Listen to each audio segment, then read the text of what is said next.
Hola y bienvenidos, chicos. Hoy vamos a aprender sobre los direct object pronouns, we'll call them, all right? And we'll refer to them as DOP just to save ourselves a little effort on that. In order to talk about direct object pronouns, it obviously sounds like an intimidating grammatical term. We need to know some of the other terms surrounding it in order to understand the role a direct object pronoun plays in a sentence. You need to know what a noun is. Person, place, thing, idea. You need to know what a verb is. Usually it's going to be an action word. However, it can also be a connecting word in a sentence. You need to know what the subject of a sentence is. All right, this is the key. That a lot of these other things we're going to talk about here revolve around the verb being at the center of the sentence. All right, so subject is the person, place, or thing who performs the action. Okay, sometimes we say it verbs, as in it does whatever that verb is. All right, then we have a direct object. We don't always have a direct object, but in the sentences we're going to see today, we will have direct objects. Receives the action. Okay, so it's on the other end of that action. All right, it's getting verbed, getting something done to it.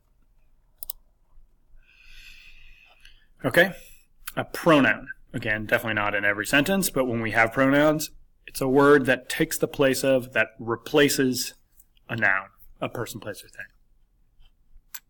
And in Spanish, we have to talk about gender and number. All right, all nouns are either masculine or feminine, and they're singular or plural depending on how they're being used in the sentence. That's going to be important when we get to replacing them with pronouns. You know a lot of pronouns already.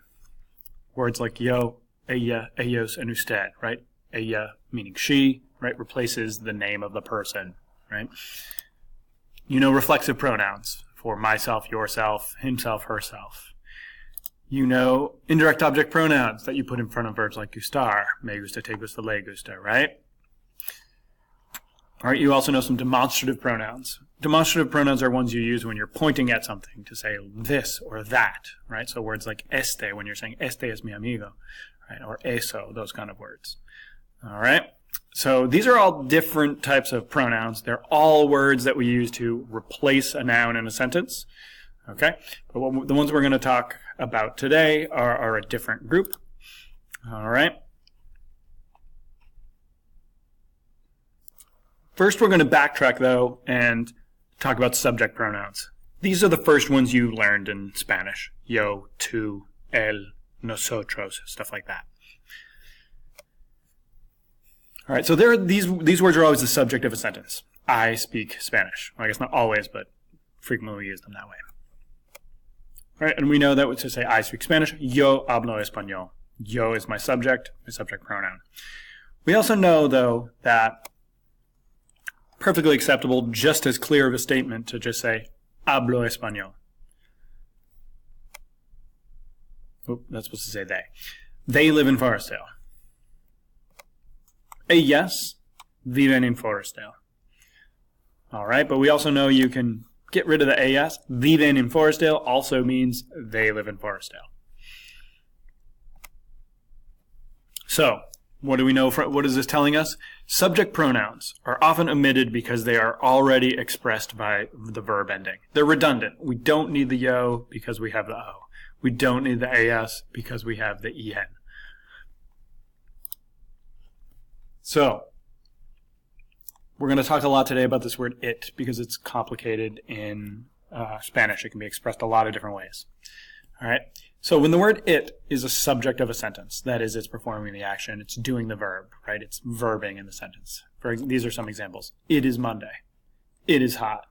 It helps with homework, whatever we're talking about, right? A quiet, steady environment or something. All right. What does that look like in Spanish? Well, these should all look kind of familiar, all right? Es el lunes. Hace calor. Ayuda con la tarea. Where's the word for it? Well, as on the previous slide, we've embedded the word it into the verb ending, the verb form, this present tense verb form that is in the he, she, it, la, usted type form The word it, when it's the subject of the sentence, is just built into the verb. Okay? So that's key. This is one of the key points that you need in your notes today. All right, now we're going to look at some direct objects. Right? They receive the action in both English and Spanish. I have my phone. Well, I is the subject, phone is your direct object. So if we look at that in Español, tengo el móvil. Of course, we could put a yo here in the front. We don't need it. It's built in here because it's the subject. El móvil is the direct object. Sam broke my screen. All right, the screen is the thing that's getting an action done to it, right? It's getting broken. School provides laptops. I mean, it kind of answers the question, what is the school providing? What did Sam break? What do I have? Right? It's what is getting verbed here? What is getting provided? The laptops. So, el colegio provee portátiles.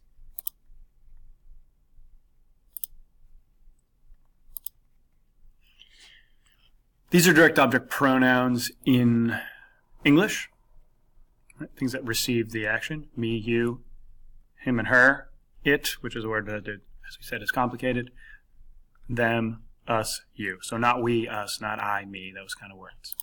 Here's what they look like in Spanish. Again, this is a absolute requirement for your notes. These are your direct object pronouns in Spanish.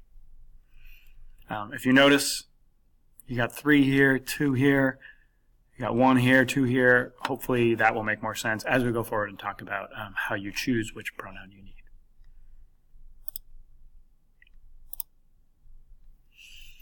All right, so how do you know which pronoun to choose?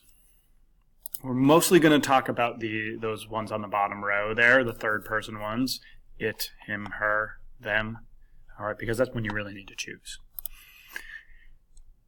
One of the first terms we talked about on the first slide was number and gender. Nouns in Spanish have number and gender. And as we said, a pronoun, what does a pronoun do? It replaces a noun.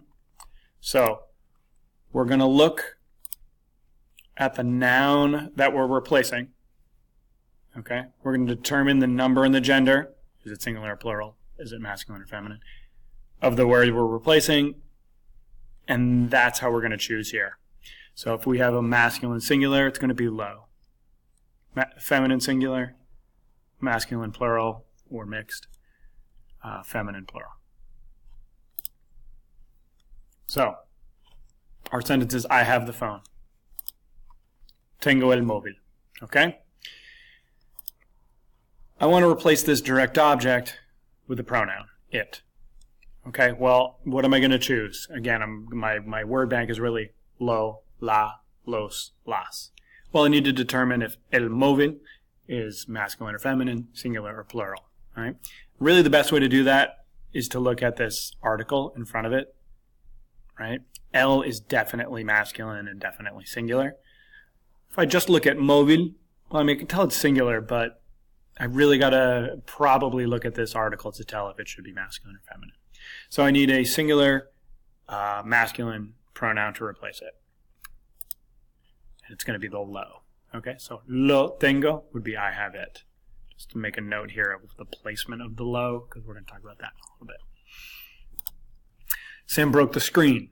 Okay, so that's Sam rompió la pantalla. All right, what about la pantalla? Is it going to be the same as el móvil? No, it's feminine, even though it's also still singular. So I'm going to replace that with a la, right? When I want to go, Sam broke it. And again, I'm going to put it in the front. Sam la rompió. School provides laptops. El colegio provee los portátiles. Okay, so I'm looking at los portátiles. Again, I'm going to look at the los, masculine, plural. So I'm going to choose los. El colegio los provee. Right, on the previous slide, we mentioned we're going to talk about location. Where do you put direct object pronouns? Here's the key. Most of the time when you're using them, this is going to be where they go, before a conjugated verb. Doesn't matter if you're doing present tense, preterite, imperfect, future. It's going to go right in front of the verb. Right? It doesn't have to be the first word in the sentence. Yo lo tengo would also be fine, but it goes right in front of the verb.